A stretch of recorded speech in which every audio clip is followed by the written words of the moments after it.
Wicker and I come to the floor to talk about a very important matter, and we appreciate the opportunity to talk about our amendment, which will update the current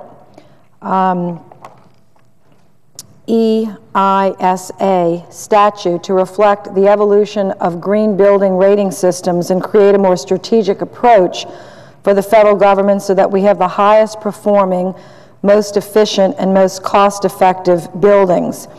I'd like to ask Senator Wicker to go into a little bit more detail, and then I'll come back to some more information about our amendment that's pending.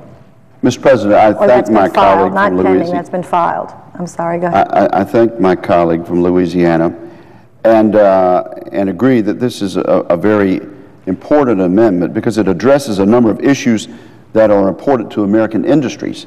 In particular, the amendment specifies that the Department of Energy and the General Services Administration must allow the use of multiple green building rating systems for both commercial and residential buildings.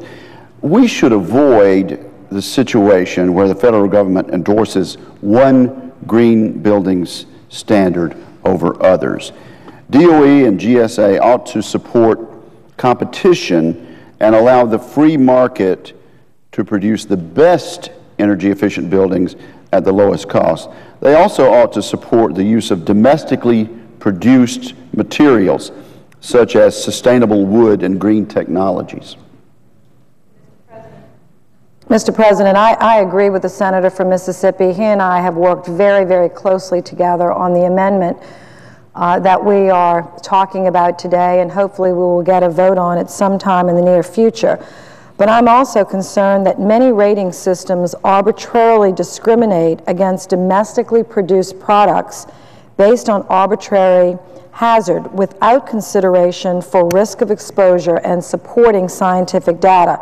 Our amendment, and we've worked very carefully on this, will address this issue by requiring an ongoing review of private sector green building certification systems and allowing for the exclusion of portions of green building certification systems that are found to be discriminatory.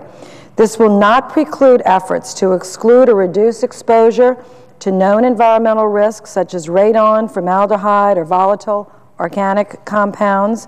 However, it will ensure that the risk of exposure is not ignored.